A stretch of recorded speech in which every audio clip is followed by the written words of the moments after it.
Some people carry a quiet tension within themselves, a constant sense that something about them isn't right. It doesn't always show outwardly. They can function, talk, even appear fine, but internally there is a persistent pattern of self-criticism that doesn't fully switch off. People who feel like they hate themselves are often misunderstood as simply negative, but psychologically, this experience is usually built over time, not chosen. It often begins with how the inner voice develops.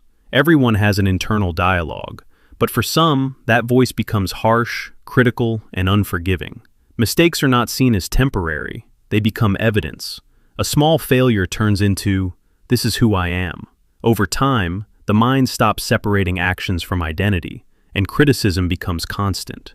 There is also a strong link to memory. Negative experiences, embarrassment, rejection, failure, tend to stay more active, not just remembered, but replayed. The mind revisits them, sometimes years later, reinforcing the same conclusions. Positive moments don't carry the same weight, so the overall self-image becomes unbalanced. Another layer is comparison. When someone frequently measures themselves against others, especially in unrealistic ways, it creates a sense of always falling short. Other people's strengths become a reference point, while their own flaws become the focus. The comparison isn't neutral, it's selective, and it usually favors self-criticism. There is also the role of perfectionism. When the standard for being acceptable is set too high, almost everything feels insufficient. Even achievements can feel incomplete, because the mind immediately sees how they could have been better. This creates a cycle where nothing feels enough, no matter the effort. Emotionally, self-hatred is often tied to unresolved feelings. Shame, guilt, or a sense of not being valued can settle deeply over time. Instead of being processed and released, these feelings become part of how a person sees themselves.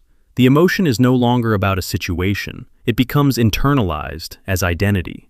There is also a pattern of filtering. Attention is drawn toward flaws, mistakes, and weaknesses, while strengths are minimized or dismissed. Compliments may feel undeserved, while criticism feels accurate. The mind builds a narrative that reinforces itself, even when evidence exists against it. At a deeper level, self-hatred can feel like control. If someone criticizes themselves first, it can feel like protection from external judgment. It's as if the mind is trying to stay ahead of possible rejection by becoming its own critic. But over time, this protection becomes harmful because it never turns off. Socially, this often leads to distance, not always physically, but internally. When someone believes they are not enough, it becomes harder to fully engage with others. They may hold back, overanalyze interactions, or assume negative perceptions that aren't actually there. This reinforces the sense of disconnection. And yet, this pattern is not fixed. Self-hatred is not a permanent state. It's a learned way of thinking and feeling that can be unlearned. But it requires recognizing that the inner voice is not always accurate, even when it feels convincing.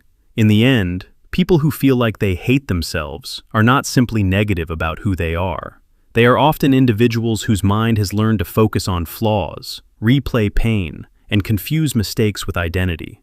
Their thoughts sound certain, but they are shaped by patterns, not truth.